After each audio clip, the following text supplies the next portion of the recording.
Hi అండి. అందరికీ నమస్కారం. Welcome to my channel. ఈ వీడియోలో ఏపీ ప్రభుత్వ ఉద్యోగులకు మరియు పెన్షనర్లకు సీఎం చంద్రబాబు వరాలు 12 పీఆర్సీ మరియు 30% ఐఆర్‌పై తాజా ప్రకటన అయితే రావడం జరిగింది. పూర్తి వివరాలు వీడియోలో తెలుసుకుందాము.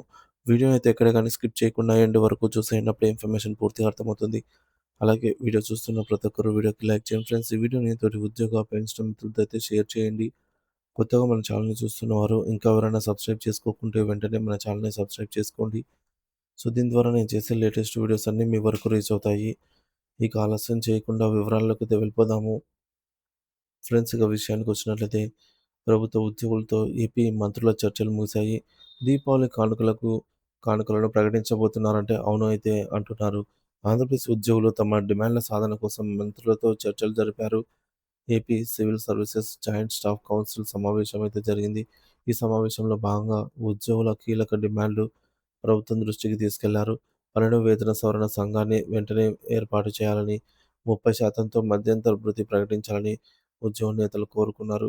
ఈ సమావేశానికి ఏపీ జేఏసీ అమరావతి అధ్యక్షుడు బొప్పరాజు, ఏపీ ఎన్‌జీఓ అధ్యక్షుడు విద్యాసాగర్, ఏపీ ప్రభుత్వ ఉద్యోగుల సంఘం అధ్యక్షుడు సూర్యనారాయణ మరియు ఉపాధ్యాయుల సంఘం ప్రతినిధులు హాజరయ్యారు. వారు తమ డిమాండ్ల జాబితాను మంత్రుల ముందు ఉంచారు. బకాయిల చెల్లింపు రిటైర్ అయిన వారికి వెంటనే గ్రాట్యుటీ, లీవ్ ఎన్‌క్యాష్‌మెంట్, ఇతర బకాయిలతో పాటుగా అన్నిటిని వెంటనే చెల్లించాలని కోరారు. డీఏల ప్రకటన ఉపాధ్యాయులకు, ఉద్యోగులకు 4 పెండింగ్ డీఏలను వెంటనే ప్రకటించాలని డిమాండ్ చేశారు. రోడ్ మ్యాప్ రూపకల్పన డీఏ బకాయిలు, 11 పీఆర్సీ బకాయిలు, సరెండర్ లీవ్ బకాయిలు మరియు సీపీఎస్ వారికి 90% డీఏ పెండింగ్‌ను వెంటనే చెల్లించుటకు రోడ్ మ్యాప్ రూపొందించాలని కోరడం జరిగింది. సీపీఎస్ రద్దు, ఓపీఎస్ అమలు సీపీఎస్‌ని రద్దు చేసి పాత పెన్షన్ విధానాన్ని ఓపీఎస్ అమలు చేయాలని డిమాండ్ చేశారు.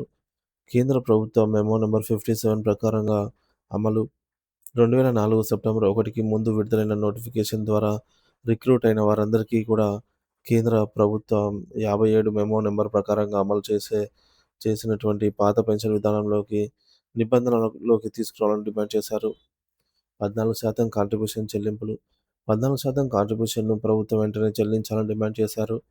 టీచర్ల సమస్యల పరిష్కారం అలాగే టీచర్లకు సంబంధించి పలు సమస్యలను పరిష్కరించాలని కోరారు. ఉద్యోగ సంఘాల నేతలు 4 డీఏ బకాయిలున్నాయని వాటిని వెంటనే విడుదల చేయాలని కోరటం జరిగింది. గ్రూప్ ఆఫ్ మినిస్టర్స్ సమావేశంలో పయ్యావుల కేశవ్ ముఖ్యమంత్రితో మాట్లాడిన తర్వాత ప్రకటన చేస్తామన్నారు. దీపావళి సందర్భంగా 2 డీఏలు విడుదల చేసే అవకాశం ఉందని ప్రభుత్వ వర్గాలు చెబుతున్నాయి. ప్రభుత్వ ప్రకటన వచ్చిన తర్వాత ఉద్యోగ సంఘాలు తమ పోరాట కార్యాచరణ ప్రకటించే అవకాశాలున్నాయి. అయితే ఈ విధంగా ప్రభుత్వం త్వరలో ఉద్యోగులకు పెండింగ్‌లో ఉన్నటువంటి 4 డీఏలలో భాగంగా 2 డీఏలు అయితే ప్రకటించే అవకాశాలు స్పష్టంగా కనిపిస్తున్నాయి.